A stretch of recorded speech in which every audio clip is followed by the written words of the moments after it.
Production.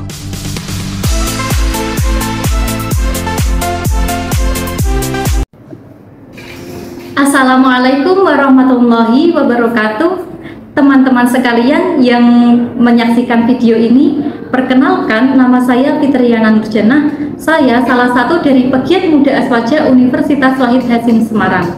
Nah, di sini saya akan menjelaskan materi yaitu tentang istihadah. Pasti teman-teman semua tidak asing kan tentang yang namanya istihadah, terusus bagi kaum perempuan. Nah, baik, di sini saya akan menerangkan istihadah, yaitu apa sih pengertian istihadah, kemudian kapan sih darah tersebut dihukumi darah istihadah, kapan darah tersebut dihukumi haid. Nah, kemudian saya akan juga menerangkan tata cara dalam bersuci ketika mustahadah itu hendak mau melakukan sholat. Nah, yang terakhir ini saya nanti menjelaskan tentang contoh-contoh kapan darah tersebut keluar dinamakan darah haid, kapan darah tersebut keluar dinamakan darah istihadah. Nah, langsung saja yang teman-teman, adapun pengertian dari istihadah sendiri, nah saya merujuk di kitab Fathul Qorib.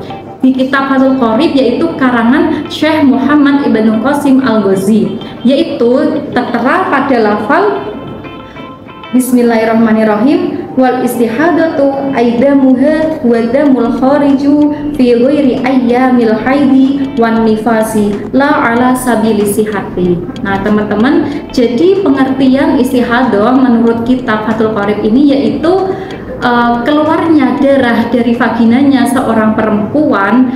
Nah, di mana keluarnya tersebut itu di lain hari-hari haid dan juga nifas. Nah, keluarnya itu bukan dalam keadaan sehat. Jadi memang darah istihadah ini bisa juga disebut darah penyakit, teman-teman. Nah, adapun darah istihadah itu dikatakan cukup rumit. Nah, disebabkan karena darah istihadah ini hampir sama dengan darah haid, tapi berbeda, teman-teman. Nah, jadi memang kita bagi seorang perempuan terkhususnya itu wajib mempelajari tentang haid dan juga istihadah dan juga sejenisnya yang dialami oleh seorang wanita. Nah, jadi memang darah haid sendiri itu warnanya beda, darah istihadah sendiri itu memang warnanya beda dengan darah haid, teman-teman. Nah, kalau darah istihadah itu darahnya warnanya merah segar dan juga tidak berbau. Nah, adapun darah haid itu keluar itu tidak ada batasannya, jadi memang terus menerus seperti itu. Nah, hukum keluar dari keluarnya darah istihadah itu sama seperti seorang perempuan yang suci. Jadi memang kita juga melakukan ibadah-ibadah seperti misal puasa, sholat, kemudian baca Al-Quran, itu tetap juga bisa dilakukan bagi orang yang istihadah seperti itu. Nah, adapun memang tata cara dari pas mustahadah itu keluar darah istihadah. Nah, teman-teman tahu nggak mustahadah itu apa? Nah, mustahadah itu adalah orang yang mengalami istihadah, itu namanya mustahadah. Akan tetapi istihadah itu nama darahnya. Nah, jadi seperti itu perbedaannya. Jadi memang mustahadah ketika hendak melakukan sholat itu kan bersuci terlebih dahulu. Nah, bersucinya itu harus mematuhi aturan-aturan tertentu, yaitu saya merujuk di kitab yaitu Uyunul Masail Linisa.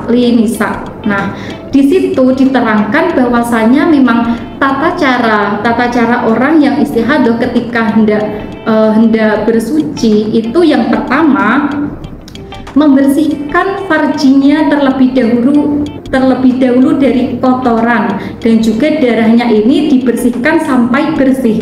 Nah, kemudian yang kedua yaitu menghentikan darahnya.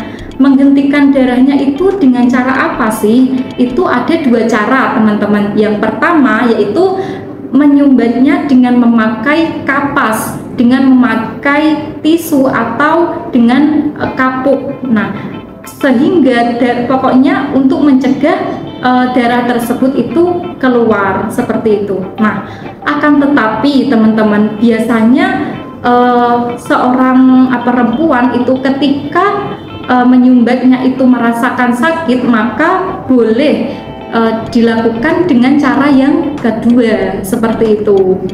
Nah, cara kedua itu yang seperti apa? Nah, cara yang kedua itu mengikatnya dengan menggunakan kain. Nah, seperti celananya orang pesumo. Nah, pasti teman-teman tahulah celananya orang yang pesumo itu seperti apa. Nah, kayak bentuknya kayak pampers gitu loh. Nah, seperti itu teman-teman. Jadi memang ketika salah satu dari dua ikhtiar tersebut dilakukan, yang pertama tadi kan menyumbatnya dengan pakai kapas, yang kedua kan dengan mengikatnya dengan kain. Nah, akan tetapi kalau sudah melakukan salah satunya, akan tetapi darah tersebut kok masih keluar. Nah, si mustahadoh ini wajib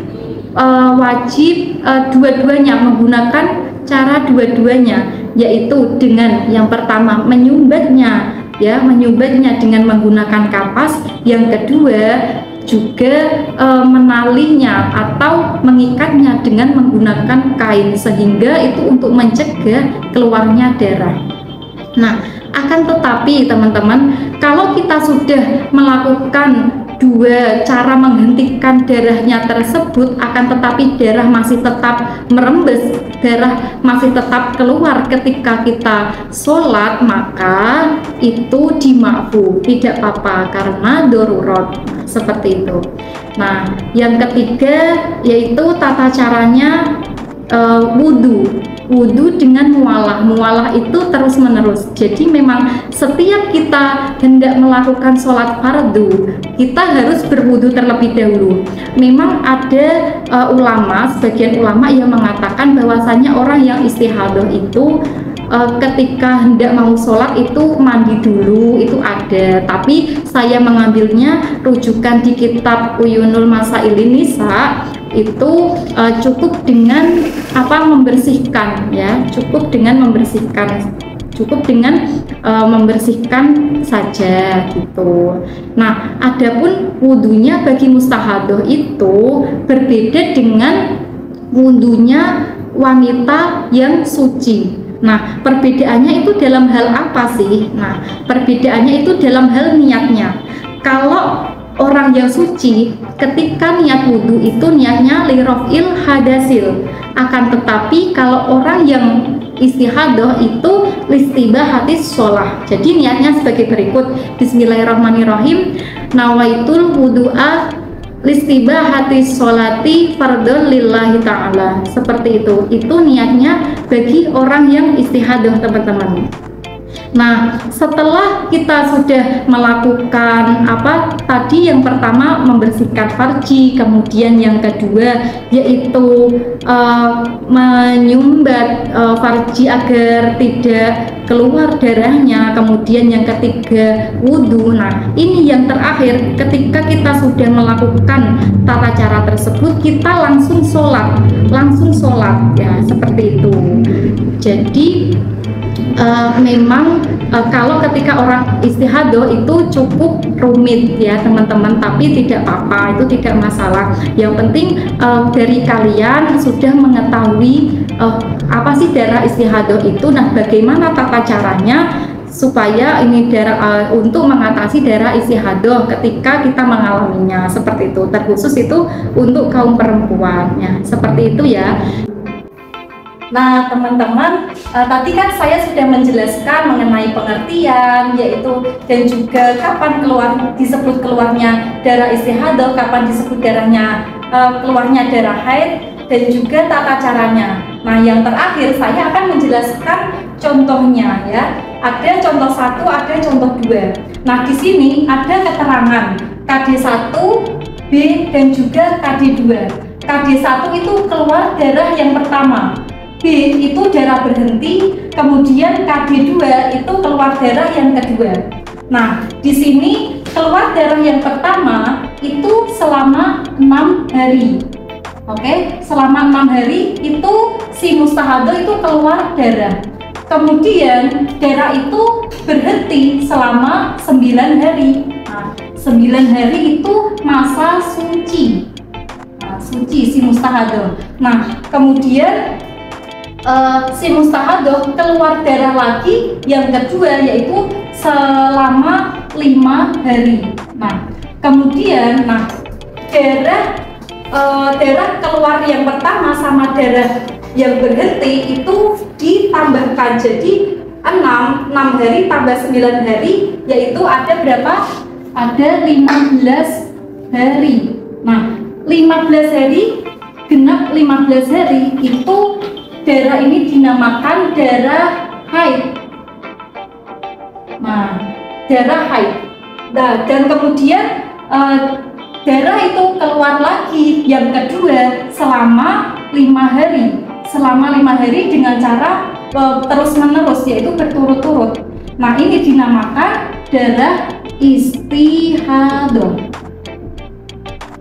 Seperti itu, teman-teman. Itu contoh yang pertama. Kemudian ini contoh yang kedua. Darah keluar yang pertama itu selama 7 hari. Nah, selama 7 hari itu darah keluar yang pertama. Kemudian darah tersebut berhenti selama 12 hari. Nah, 12 hari ini merupakan masa di mana si mustahadah itu suci. Nah, kemudian darah itu keluar lagi yang kedua selama 8 hari ini ya. Nah, kemudian selama 12 hari ini si mustahadah itu mengalami masa suci. Kemudian si mustahadah keluar lagi darah yang kedua. Nah, ketika darah berhenti selama 12 hari itu digenapkan menjadi 15 hari, merupakan karena orang yang haid itu maksimalnya berapa? 15 hari kan. Nah, digenapkan menjadi 15 hari. Berarti kita ambil 8 harinya itu dibagi 2. Yang ketika kita menggenapkan dengan yang 12 hari itu berarti kurang berapa? Kalau 15 hari kurang 3. Berarti yang 3 hari itu merupakan darah istihadah. 3 hari itu istihadah. Nah, sisanya yaitu 5 hari itu merupakan darah haid. Nah, seperti ini kurang lebih teman-teman contohnya kapan darah tersebut dihukumi darah haid dan kapan keluarnya darah tersebut dihukumi darah istihadah. Nah, mungkin itu cukup sekian dari saya, kurang lebihnya mohon maaf. Dan saya juga mohon maaf apabila ada keterangan-keterangan yang kurang di hati para pendengar. Nah, sekian dari saya. Assalamualaikum warahmatullahi wabarakatuh.